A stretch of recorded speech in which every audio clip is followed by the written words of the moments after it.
Well, and we are live once again. Boxy, we have company. Hi, I'm Larry Harnish, and this is Boxy. Boxy is the Los Angeles County District Attorney's files in the Black Dahlia case. Aren't you, Boxy? Uh-huh. And this is the monthly Ask Me Anything about George Hodel. Only George Hodel questions. Hey, Maria. No Black Dahlia questions except as they relate to George Hodel. The Black Dahlia Ask Me Anything is the first Tuesday, the first Tuesday in February, which is February 6th. Okay. Let me say right now that the chat is on super slow to deter trolls. Any trolls will be reported. Any harassment will be reported immediately. I'm not going to even tolerate it. Okay. If you're new, for those of you who are new, I have been fact checking Steve Hodel for almost 21 years, ever since publication of this book right here.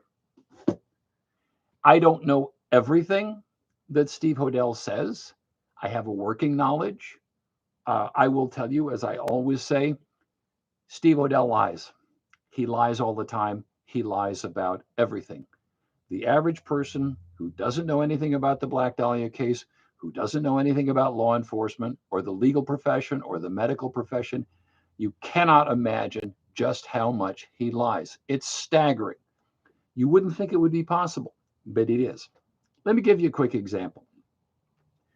Steve likes to say that he remembers swank cocktail parties at the Sowden House when he was 7 or 8. Maybe you've heard him say that. He doesn't remember that. It's imaginary. That is made up. That is imaginary. How can I be so sure? Well, by the time Steve Hodel was 7 or 8, his parents were divorced.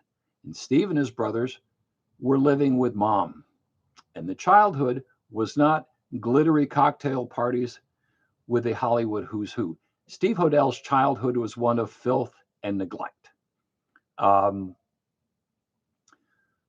Steve Hodel's mom was a drunk. Okay. She and George Hodel had divorced when Steve was maybe like 3 years old, something like that. And we know that she was an alcoholic, and we know that she was neglecting Steve and his brothers because she kept getting arrested. And it's in the newspapers. She was arrested. She'd go to court. She'd be put on probation. She'd be arrested again. And finally, she went to jail for neglecting Steve and his brothers, who were filthy and neglected in the news, according to the news stories. Now, that's the reality of Steve Hodel's childhood. It is not glittery cocktail parties at the Sowden House. It is being a neglected kid. That's what really happened. He won't tell you that, except maybe tangentially, but that's what really happened. Another thing Steve will do is he likes to cite the transcripts of the bug in his dad's house, the Franklin house, the Sowden house. And here's an example of what he will do, just to give you an idea of who you're dealing with. At one point during the recordings, a technician says, I'm having trouble with the equipment. Okay. Steve Hodel will turn around and take that quote and have it be his dad saying, I'm in trouble. No, it's not his dad saying, I'm in trouble. It is a technician saying, I'm having trouble with one reel. That is the kind of shameless lying that you get from Steve Hodel. You get it all the time. That's how he operates. That is his mode of operation. Okay. Which brings me to a comment I received on my blog from a fellow claiming to be an attorney. I will now read his comment as he requested in its entirety. Now, he wanted it published, but I thought it would be more fun to read it so that I could respond to it. Now, this comment is apparently from Anthony Salerno of Anthony Salerno Criminal Defense. I'm a little unclear where the offices are located. The Bar Association says the offices are in El Segundo. The website says they're in Marina del Rey. I don't know. He's an attorney, or there is an attorney named Anthony Salerno, and this is apparently from him. Now the letter. Who is Larry Harnish? Never heard of him. What are his credentials? Was he in law enforcement? Is he a lawyer? An historian? An investigative journalist? Does anyone care or even notice what he writes? What personal affront does he feel Steve Hodel committed against him to cause him to write such an angry and conclusionary article? Where is the substantiation of his factual claims? On the other hand, who is Steve K? He is a former LA County head district attorney with a long and distinguished career, including personally prosecuting Charles Rathbun. If you actually read the book, you would see an open letter by Steve K in the book, in which he states that if he were reviewing the evidence put together by Steve Hodel, he would file murder charges against George Hodel on not only Elizabeth Short, but also on the Jean French case from about 6 weeks later. Who do you believe? It's actually whom do you believe, but okay. All right. Well, thank you, counselor. Thank you for your comment. Who is Larry Harnish? That would be me. Never heard of him. Well, counselor, I've never heard of you. So we're evenly matched. Apparently, you never got your name into the Los Angeles Times in the 27 years I was working there. Oops. What are his credentials? Speaking of me. Was he in law enforcement? An historian? An investigative journalist? Does anyone care or even notice what he writes? Well, counselor, you noticed what I wrote. You read it. Do you care? Well, you cared enough to post your comment, so I guess that answers your own question. Are you ready for more? What are my credentials, since you ask? No, I'm not an attorney. I did take the LSAT, which I took stone cold with no preparation at all, because I didn't want to go into the legal profession. I wouldn't be a lawyer. I took the test, the LSAT, stone cold. I don't remember what my score was because I didn't care. I got a good enough score to get into law school, not Pepperdine like you, but I could have gotten into a state school. But you know, counselor, I come from a family of lawyers. My great-grandfather was an attorney. My grandfather was an attorney. My great-uncle was an attorney.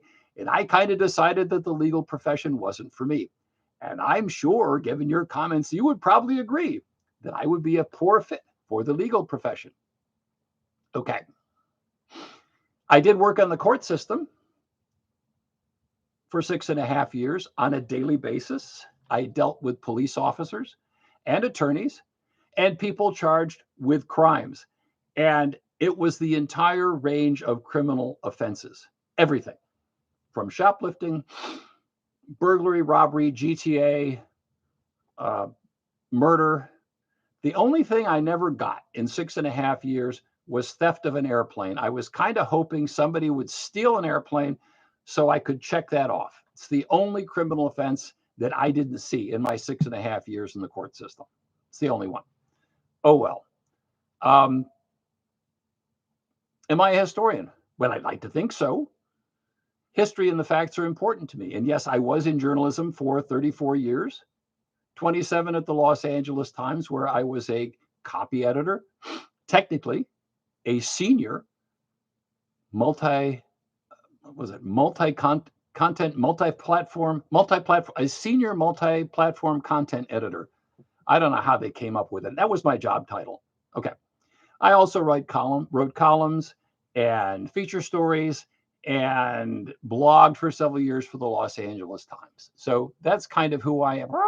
What's that, Boxy? Oh, you really think I should? Okay. Well, Attorney Salerno, I have something to show you. This is a little piece of crystal from Tiffany. Okay. I doubt that you've seen one.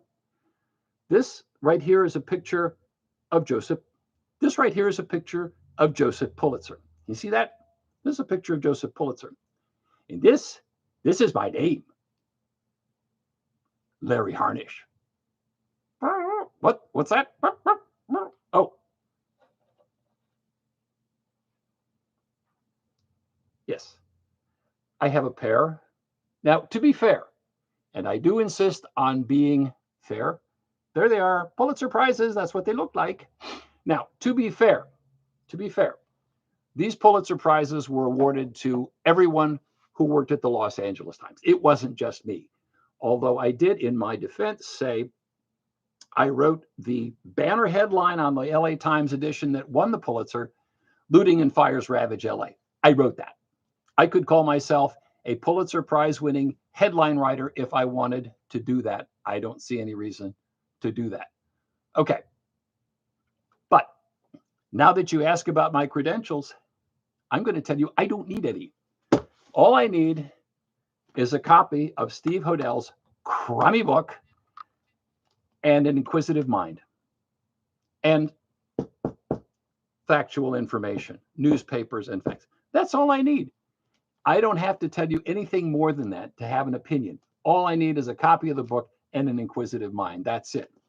Now, here's where you go on about Steve K's accomplishments, and that's fine. And I did read the book. So, okay. But let me ask you something, counselor, Attorney Salerno. You talk about what Steve K wrote in 2003. That's 21 years ago. Has anybody heard from Stephen K lately? Has Stephen K ever said, yeah, I still think so? No. Stephen K is curiously silent about the Black Dahlia case and about George Hodel. The one thing that he does say, he did write, was he told a friend of mine, Ed Jokish, retired LAPD captain, he said, yeah, I don't believe Steve's claim that it was an LAPD cover-up. I don't believe that. So even there, Stephen K doesn't agree. Okay. Now, the point of this, and you even quoted, is based on this evidence, based on Stephen cases, based on this evidence, because Steve Hodel lies. He lies all the time. He lies about me. And you did exactly what Steve Hodel does. You attack me because you can't rebut what I say. History is on my side. The facts are on my side. And let me point out, Attorney Salerno, that I would think, as a criminal defense attorney, that you would appreciate the hazards, the dangers posed by a lying police officer. Do you not get that? An officer who fakes evidence and lies on the stand? Don't you see what a problem that is as a criminal defense attorney? I would think so. I would think you would see that's a problem. And this is where we get to the good stuff.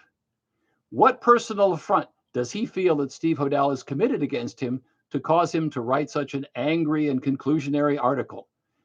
Where are the substantiations of his factual claims? Okay. All right, Boxy, you ready? Okay. I will now read your substantiation from the district attorney's files. Dr. George Hodel. This is long, sorry. Dr. George Hodel, at the time of this murder, had a clinic on East 1st Street near Alameda. Lillian Lenorak, who lived with this doctor, said he spent some time around the Biltmore Hotel and identified the photo of victim Short as a photo of one of the doctor's girlfriends. Okay. Tamara Hodel, 15-year-old daughter, stated that her mother, Dorothy Hodel, had told her that her father had been out all night on a party the night of the murder and said, they'll never be able to prove that I did the murder. Okay, Dorothy Hodel said she never said that. And Tamar is a little problematic when it comes to the truth. Two microphones were placed in the suspect's home. See the logs and recordings made over approximately 3 weeks' time, which tend to prove his innocence. Okay, there's your substantiation, bucko. Tend to prove his innocence. See the statement of Dorothy Hodel, former wife. Informant Lillian Lenorak has been committed to the state mental institution at Camarillo. Not exactly a great witness. Joe Barrett, a roomer at the Hodel residence, cooperated as an informant. A photograph of the suspect in the nude with a nude identified as a colored model was secured from his personal effects. Undersigned identified the model as Maddie Comfort. She said she was with the Dr. Hodel sometime prior to the murder, and she knew nothing about his being associated with the victim. More substantiation, I think. Rudolph Walters, known to have been acquainted with the victim and also with the suspect Hodel, claimed that he had not seen the victim in the presence of Hodel and did not believe that the doctor ever met the victim. You getting all of this? The following acquaintances of Hodel were questioned, and none were able to connect the suspect with the murder. Fred Sexton, Nita Molidoro, Ellen Taylor, Finley Thomas, Mildred B. Colby. This witness was a girlfriend of Charles Smith, abortionist friend of Hodel. Taryn Gilkey, Irene Somerset, Norman Beckett, Ethel Kane, Annette Chase, Dorothy Boyer. See supplemental reports, long sheets, and hear recordings, all of which tend to eliminate this suspect.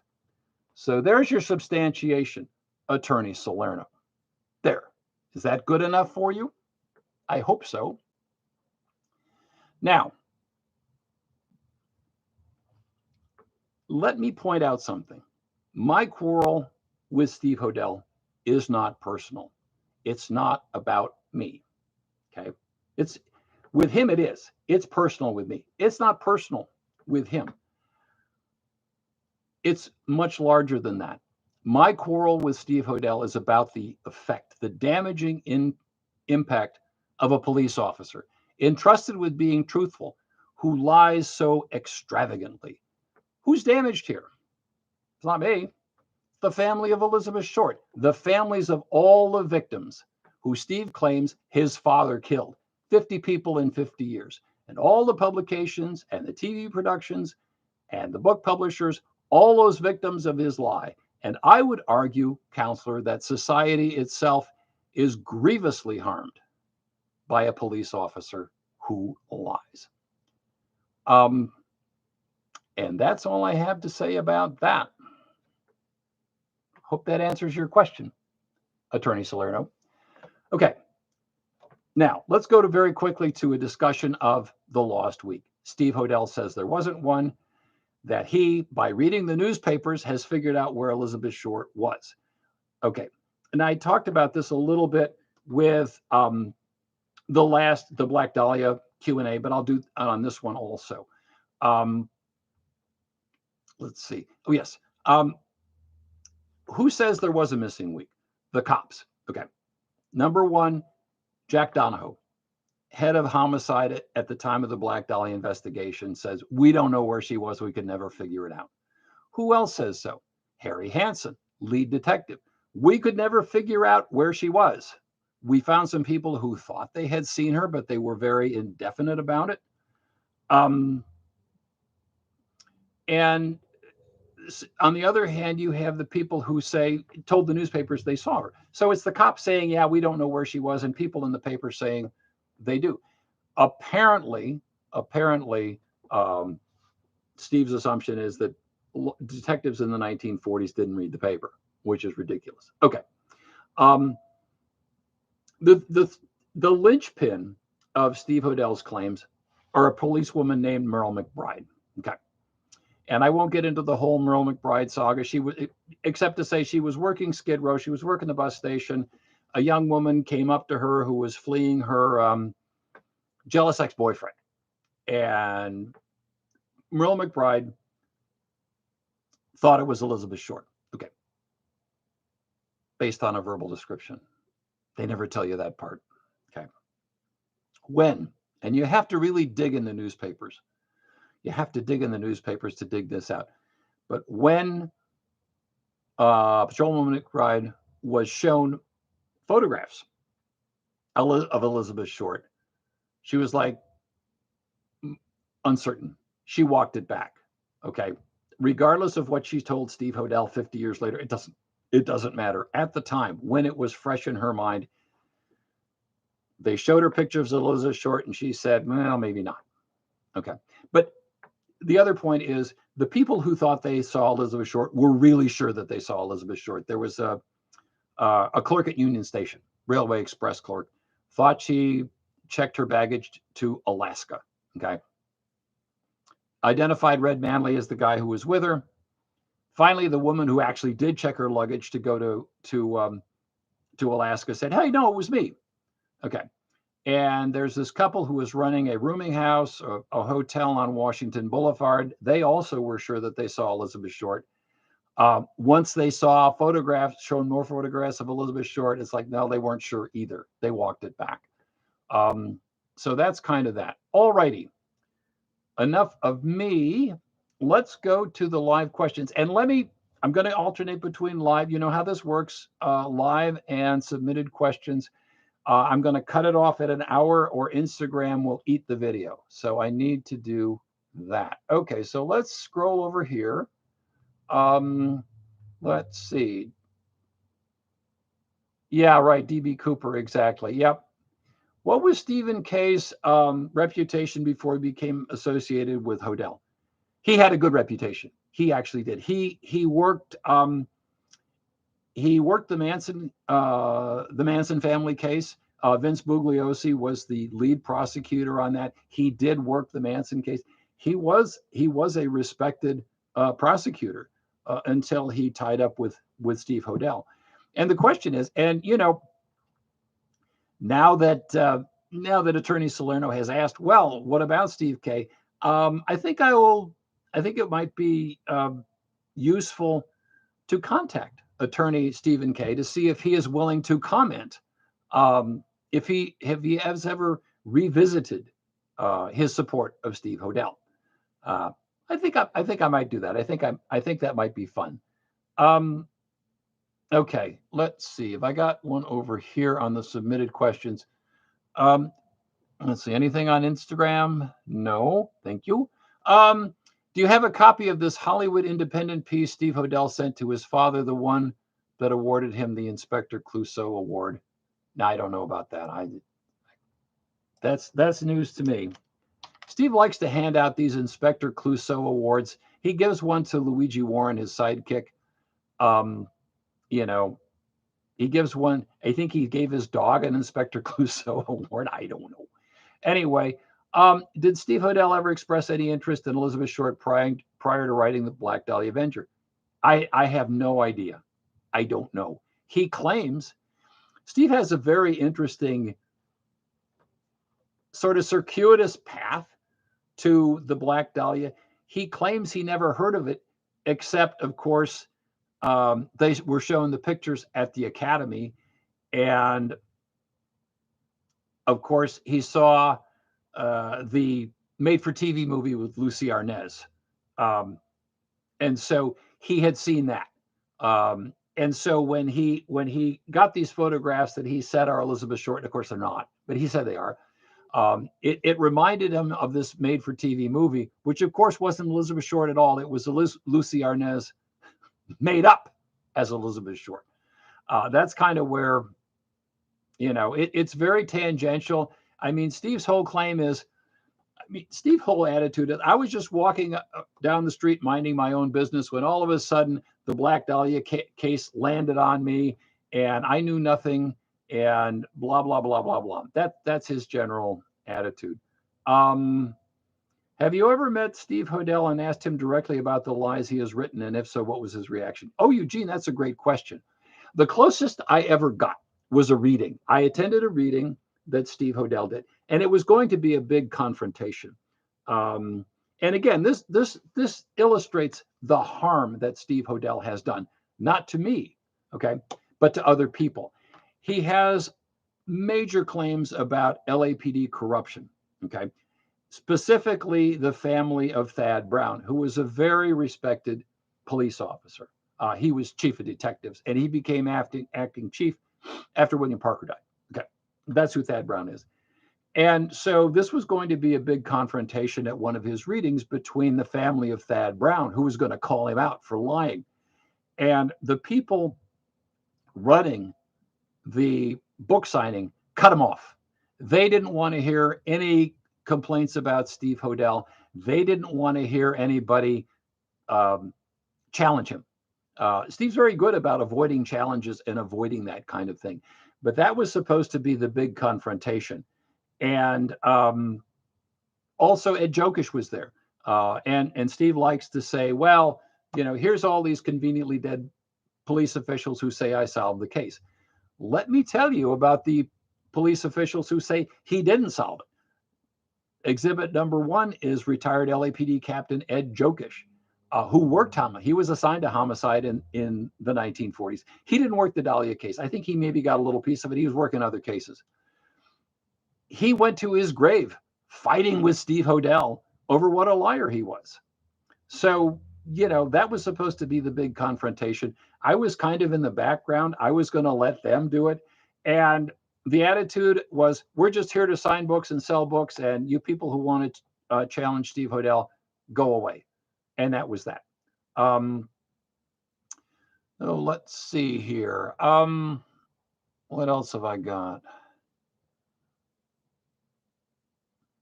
Oh, Elena, I read George Hodel returned from China in September 46 because he had suffered a serious heart attack and was hospitalized. But Steve Hodel keeps saying Dr. Hodel was always the prime suspect. Why? Thanks. Well, George Hodel was never the prime suspect. Only in the parallel reality of Steve Hodel was George Hodel the prime suspect. In reality, no. They had him under surveillance for 5.5 weeks, and they, as Frank Jemison's memo says, tend to eliminate him. And the transcripts are boring. They really are boring. Steve has kind of dummied them, manufactured that into something that they're not. But yeah, the window between, and I'm relying on my memory here, which is a little dangerous, but George Hodel got back to the U.S. from China, could have been September 46. And Elizabeth Short left Los Angeles in early December. So they only overlapped in LA for a couple of months, regardless of what Steve says about how Man Ray introduced Elizabeth Short to George Hodel, or George Hodel introduced Man Ray to Elizabeth Short, and she posed for pain. Not a word of that is true. Zero. None of that happened. None of it happened. Okay. I hope that answers your question. Spins, does Steve Hodel have any evidence that George murdered LA's lone women? Okay. What are the lone women? Okay. I'm going to need a running start at this one. Here's what the so-called lone women are. Anytime that there's a really horrific murder or a terrible earthquake or a huge fire, the second or third day, newspapers will run a list of all, and you've seen them do this. Anytime there's a big earthquake, here are the previous 5 earthquakes, or here are the 5 previous wildfires. It's something newspapers do. And so when Elizabeth Short was killed, they ran, second or third day, they ran a list of all these other murders of women. Okay. And in the popular imagination, all these murders became linked. And I have said before, I will say repeatedly, unsolved murders have an incredible magnetism for one another in the public imagination. People will take this murder and this murder and this murder, and they will mush them together into some kind of pattern when they are totally different kinds of victims, different methods of killing, all that sort of thing. They get mushed together. And that's what happened. The lone women were a bunch of, they're all unsolved, murders in the 1940s.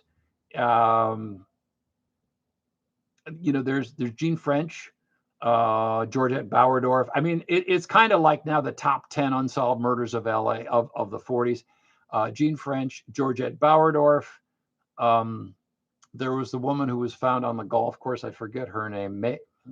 Anyway, there were a bunch of them, and they're not connected. And so, is there anything to show that George was committed any of them? No. And in fact, let me point out, regardless of what Steve says, there is absolutely zero in here about George Hodel being suspected of killing his secretary. There isn't a word in there about that. No, that's all. That's all imaginary. That's all Steve wrote. He was never suspected in here of any of these other killings. Not at all. No.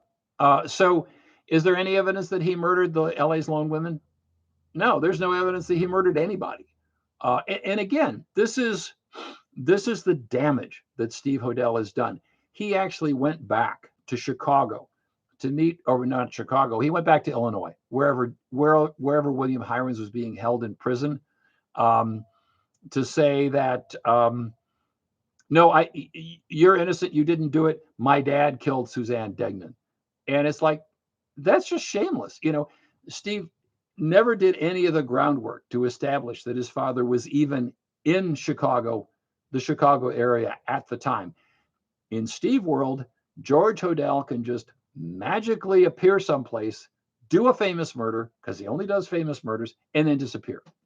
But I think it's really, I would say it's unconscionable to go back and meet old, elderly William Hirons and say, I know you didn't do it. I know it was my dad. Utter garbage. Okay. Let's see here. For what it's worth, I would be very interested in a Larry Harnish presentation about the life and times of Tamar Hodel. When I first heard about the whole circus in the mid 2000s, I thought she may have been telling the truth, even if Steve Hodel was not. But suffice to say, the more I found out about her, the less convinced I became. Yeah, I did the trial of Tamar, the George Hodel trial and Tamar Hodel. I'm really not interested in revisiting the rest of her life, which I think you could call a train wreck. I did hear from Tamar. She did email me, and it's like, or someone claiming to be Tamar contacted me by email, but it was never anybody. I really didn't want to pursue that connection in case it was her. I'm not interested in the life of Tamar Hodel after the trial. I don't care. Fauna Hodel described her mom as hippie of the year, and I think that's probably good enough. So no, I'm really not interested in her entire life, just except where it touches on the Black Dahlia and George Hodel. Eugene, was George Hodel known to hang out at the Florentine Gardens? No, not that we know of. Let me point out the Florentine Gardens was huge. It's still there. I think the club held several thousand people at a time. I think it's used for filming. I've never been in it because the interior was compromised so completely. But if he did, so what? There's nothing to connect Elizabeth Short to the Florentine Gardens. Elizabeth Short was kind of a prude. She carried on about how things were done in Boston and how shocking and scandalous things were out here in Los Angeles. So the Florentine Gardens wouldn't have been her scene. She didn't drink. So there's really nothing to show that, certainly not, as some people, did she dance at the Florentine Gardens? No. You would, I mean, she wore her dresses, the hems were low, that kind of thing. She didn't show a lot of flesh. The Florentine Gardens would have not been her thing. Let's see. What else have I got here? Oh, this is a good one. From Lady Tyler Rodriguez. Has Steve Hodel ever explained why George H. Hodel, super genius, was knocking around with a 10th grade dropout like Elizabeth Short? Judging from her junior high school records, Elizabeth Short wasn't a stellar student, though she did express herself quite well in letters, assuming they weren't improved by the newspapers. George Hodel, though not of Einsteinian intellect, had considerable more formal education. What would they have to talk about? That is a great question. Yeah, Steve doesn't get into stuff like that. I mean, I don't know. I can't imagine, but you never know. There really is nothing to show they ever met. And George Hodel George Hodel, my take on George Hodel is he was a rich kid with sort of artsy aspirations, but he didn't really have much talent. He had money. I mean, he had enough money to indulge his sort of artsy bohemian inclinations. He dabbled in photography. He dabbled in stuff. But again, he didn't really have that much talent, as far as I can tell. He was more of that mind. And when you read the transcripts in here, he'll say, "Well, it's an artistic house. We always have a painter, a ceramist." You know, that's kind of his vibe, was the Bohemian arts community, which was not Elizabeth Short's thing at all. Okay, let's see. Was George actually friends with Man Ray? How did Man Ray come to take photographs of the family? Was he just paid to do it as a photographer? Yeah. Now, this is a fun question. Steve Hodel carries on like Man Ray was the Olin Mills of the Hodel family. And if you don't know what Olin Mills is or used to be this photo studio that was in department stores, or like Sears and J.C. Penney's and stuff like that. And they would do, average family portraits. And so, yeah, family photographer. It's like, no, it was strictly a business deal. It was a business arrangement. They did know each other. Certainly, when you go through the Man Ray archives, there isn't a word about George Hodel. I have talked to people who know a heck of a lot more about Man Ray than I do. And I think one of them is possibly here. They have studied the life of Man Ray in considerable depth. They know every image that he's taken. They can spot the counterfeits, the fakes. They are the scholars, and in their opinion, zero connection. If anything, just a business connection. Took photographs and adios, and that was it. So yeah, that's beyond that. They certainly were not murder buddies, as Steve Hodel claims. Let's see here. Okay. Prodigy, do you think a hemicorporectomy was really used to cut Elizabeth Short in half? Okay. What are we talking about here? Steve Hodel's claim is that what was done to Elizabeth Short, she was cut in half. Okay. She was bisected at the second lumbar vertebrae, and it was a clean cut through the spine. And so Steve came up, and Steve didn't really come up with this. Steve has a lot of minions who do his digging for him, because Steve is really not about doing pick and shovel work when it comes to research. He lets his minions do that, and they kind of feed him stuff. And one of Steve's minions found this reference to this operation where you basically cut a person in half. And Steve jumped on that and said, "Oh, yeah, they taught that in medical school in the 30s. Well, no, they didn't. No, they didn't. That didn't happen at all. No. So was that procedure what was used to cut her in half? No, absolutely not. That is an accretion from the Steve Hodel, the world of Steve Hodel. And let me point out, because the subject of Dr. Hodel's medical education comes up again and again. This is who you're dealing with when it comes to Steve Hodel. Steve Hodel will tell you, "Oh, yes, my father, the eminent surgeon, had 700 hours of surgical training in medical school." He will tell you that. That will be true. What he won't tell you is that that is the minimum surgical training to graduate from medical school. He won't tell you that. What did that training consist of? Well, a lot of it is following other doctors around. A lot of it is taking patient records, patient histories. That's what it involved. He wasn't in the surgical theater with a scalpel. No. What George Hodel would have needed to be a surgeon was postgraduate work in surgery. And indeed, he had postgraduate work, but it was in venereal disease, which was his specialty. It wasn't surgery. And let me point out again, George Hodel was not accredited by the American College of Surgeons. Okay. When you look through any directory of physicians, what have you, look for the initials FACS after the name. That means Fellow of the American College of Surgeons. Okay. George Hodel didn't have that. So no, It just wouldn't be possible. He wasn't a practicing surgeon. He had just enough to get out of medical school, and that's all. Okay. When Steve first wrote that book, how many people associated with the case were left, and did any of them speak out? Almost nobody. Almost nobody. I found a few people when I was researching the case in 1996. 2003 was a few years later. I don't think he ever interviewed. He certainly never talked to Elizabeth Short's family. Um, he never went to them and asked the photos and said, "Is this Elizabeth Short?" He didn't do that, which should raise red flags immediately.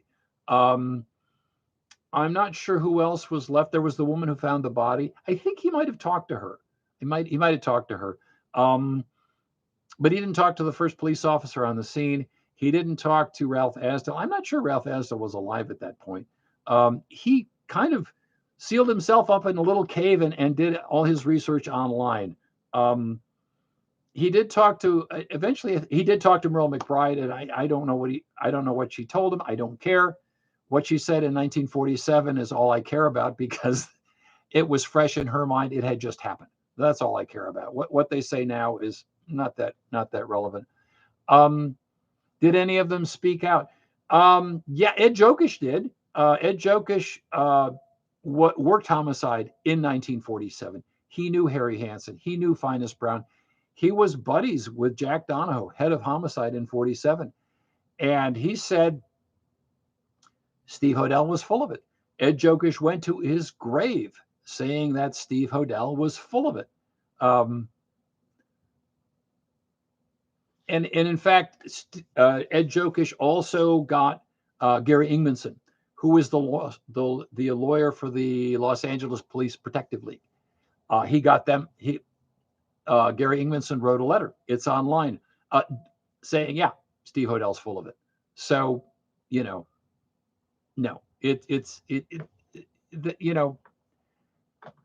that's I'm just sputtering. No, that's all. Okay. Do I think if the murder had been committed today, it would have been likely to be solved in a timely manner? That's a Black Dahlia question. I'm going to skip that one. Let's see here. Since there's no evidence of who the killer is, how likely do you think she knew or saw something she shouldn't have and that the mob might have been involved with it? Well, that's an interesting question. Let's talk about organized crime for a minute. And I would like you to tell me how many times the mob killed a woman. I think you're going to have a real hard time finding that. Organized crime was when you look at organized crime, and organized crime per se in Los Angeles was the so-called Mickey Mouse mob. Mainly you had the Jewish mob, Mickey Cohen, Bugsy Siegel, and you had the Sicilian mob. And that was it. The Dragnas, the Rossellis, and those folks. And they killed each other. Yeah, the newspapers are full of taking pot shots at Mickey Cohen, blowing up his house, all that kind of stuff. But in terms of women, no. It's organized crime is I would say a pretty macho organization, and they don't really kill women. I think there were other ways to intimidate women into silence in that era, but really, I would be hard pressed, and I've kind of had my eye out for occasions in which organized crime killed a woman. I don't really think it happened. I would have to say, and I am by no means an expert on organized crime, but I just don't see that as happening. I think I would rule that out almost immediately. And again, organized crime in Los Angeles was the Mickey Mouse mob. They mainly killed each other. Yeah, you know what? The Glasgow Smile, that's from Wikipedia. Okay. That's from Wikipedia. Somebody added that because, some Brit added that to the Wikipedia article, and it has now become embedded in it. The Glasgow Smile didn't exist in 1947. or I think you would be extremely hard pressed. I researched the history of the so-called Glasgow smile, where somebody's mouth was slashed, and of course those people lived. You know, they didn't get killed. They cut their mouth. Um, but I think that was, there's nothing like that in there's nothing like that in America at that time. Certainly not known as the Glasgow smile. Um, okay, let's see here. What have I got? I'm going back to the submitted questions here. Let's see. Oh, not sure how much you will go into the art surrealism thing, and I've ordered but not read Exquisite Corpse, but I tried to think what someone who really wanted to send a surrealist message would do. Please don't judge me too harshly. Yeah, the whole Steve Hodel's whole thing about surrealism, and Elizabeth Short was George Hodel's canvas, and he was imitating the surrealist. That's crazy. And the way Steve Hodel seized on Man Ray is um, as only Steve Hodel can do. He was flipping through a book of Man Ray photographs just randomly, and he saw the Minotaur, and he decided, oh, that's got to be it. So that's where the Minotaur came from, and it's just supposition, seeing linkage where none exists, and I don't really know enough about. I mean, honestly, I don't know enough about surrealism and arts movements to say, yeah, this is surrealism or not. It's like, you know, not really. And I will say, I have been told by someone eminently trustworthy that at least one of the people involved in Exquisite Corpse said, "Yeah, that book almost ruined my career. Nobody would talk to me um, after the book came out because it's just ludicrous." Um, that tends to happen with people who associate with Steve Hodel. All of a sudden, he becomes radioactive and they run away. And I suspect that's what happened with Steve K. Suddenly, he became radioactive and he just dropped the whole thing. I'm guessing. Um, let's see. Oh, has Steve ever acknowledged the claims by George's family in the Philippines? Well, Vince, thank you for asking that one. Um, where did the book? Here we are.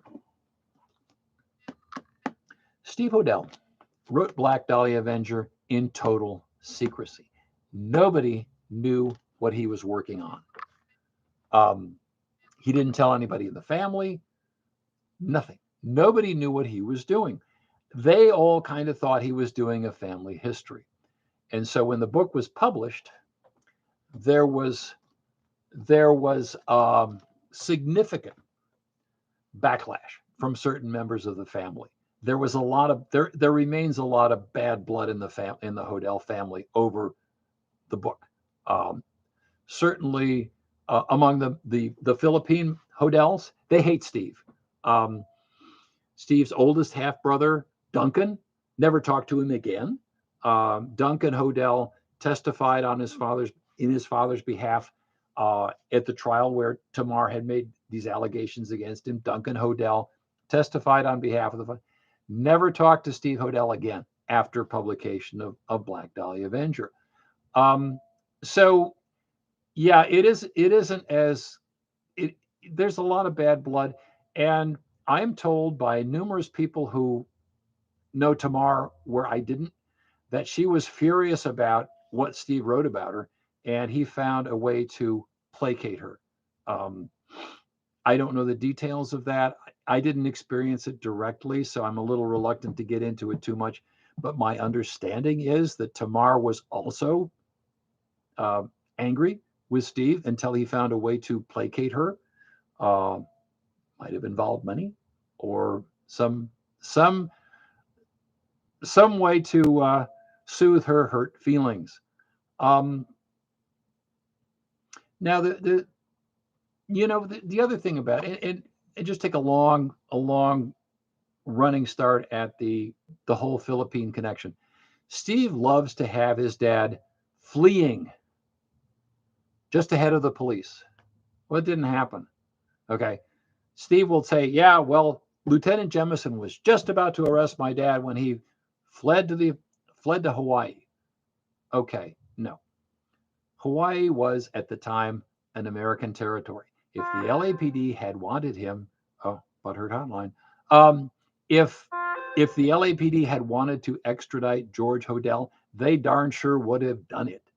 And Steve Hodel, being a cop, he knows about extradition. In fact, if you dig through the newspaper articles, you'll see that he was involved in an extradition from Hawaii, of course, after it became a state, but he knows how extradition works. He knows that if the LAPD wanted his dad from Hawaii, they would have gone and got him. I guarantee you, if they'd wanted him, they would have done it. It's just, and fleeing. Steve going to the Philippines. Well, he went to the Philippines, and I forget now the exact details. Steve is all very big on map torture, and he's gotten to the point where, and this is so crazy. Steve World is just it's just this bottomless hole of crazy theories. He stole this one. The body of Elizabeth Short was found. Actually, it was the anniversary was yesterday. Her body was found on Norton Avenue, and Steve has gotten to the point where he says her body was found off Degnan, like way off Degnan, a couple of blocks, as a pointer to the Suzanne Degnan case, which is the murder of this little girl in Chicago the year before. And of course, as stupid as that idea is, it's even worse because he stole it. Somebody else came up with that idea, and he just grabbed it. Not a word of it's true. No. But Steve gets into this map torture about names, street names, and stuff like that.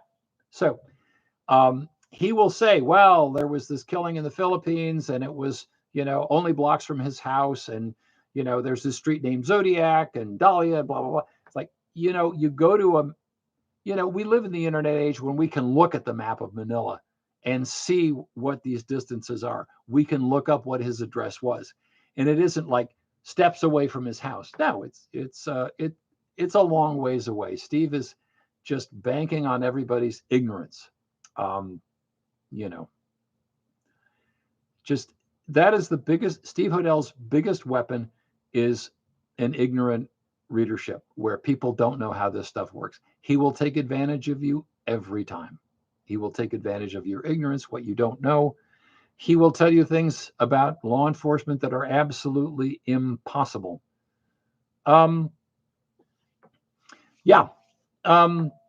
Steve has posted anniversary stuff. Now, contrast that with me. What do? My blog is dark for the anniversary. I don't post anything. I trim my roses. It's a good day to remember to trim your roses. I always trim my roses in memory of Elizabeth Short, generally on January 15th. I made it yesterday. Usually it's by January 15th. I also was at the crime scene yesterday. It was very quiet when I got there. Later on, there was an MLK Day parade that was huge, and traffic was just jammed. So I got in and out of there quickly. But it remains a quiet neighborhood. But those are the things that I do. I have a little vigil. I go to the Biltmore lobby on the anniversary of her disappearance. I do that. I sit there for a while. I drink a cup of coffee. That's all. What does Steve do? He recycles his old posts about he solved it and what a horrible guy his father was. You see, the thing about Steve is the victim. It's not Elizabeth Short. It's not all these women who were killed. The victim in all of this is Steve. I was walking down the street and I found out this horrible thing. And then I found out this other horrible thing. It's all about him. It's weird. It is a weird mindset. But and I have to say, given the choice between a lying cop and a truthful journalist, people will pick a lying cop every time, which is really the damage that Steve Hodel does. which, as I pointed out to Attorney Salerno earlier, it isn't me. It is society in general. You know, he damages everybody. He damages the LAPD, claiming that there was a cover-up when there wasn't, claiming the department was dirty when it wasn't. Just on and on. Let's see. Donna, do you know the restaurant worker who the restaurant was considered a strong suspect? Who was he? What happened? Did he leave LA? I don't know. You know, they interviewed hundreds and hundreds and hundreds of people. It is impossible to know who all the suspects were. It is people treat the Black Dahlia case like a game of Clue. They'll go to Wikipedia, they'll see a list of suspects, and they'll say, well, it had to be Carl Balsiger. Oh, it had to be, let's see, Patrick O'Reilly. Oh, it had to be, queer woman surgeon or Sergeant Chuck, and it's like, no. Harry Hansen said specifically, I never interviewed the suspect. I know that. I never interviewed the killer. I would know immediately if I had interviewed the killer. I never did. Donna, this is a good place to wrap it up. Instagram will cut me off after, if I go over an hour or so. I need to cut it off. Did George Hodel's high-rise apartment in San Francisco really have a view of Elizabeth where she's buried? No, that's all made up. Steve always exaggerates. His father was the richest, the finest, everything. He will say his dad had the penthouse. No. All this information is online. You can look up George Hodel's address in that building. And no, he didn't have the penthouse. He didn't have a view of the cemetery. That is all, as I said, it's all imaginary. It is this parallel reality that is the world of Steve Hodel. And I guess that's as good a place to end as any. Instagram folks, I am going to say goodbye now so that the video gets saved. Adios. Okay. And YouTube folks, thank you for joining. It's always fun. I never know who's going to show up. It's always interesting.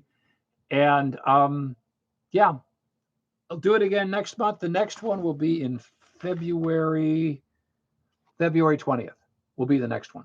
So there you go. And thanks for tuning in. I had fun with Attorney Salerno. I wonder if I'll hear from him again. I think not. I think not. Okay. Bye, everybody. Have a great day.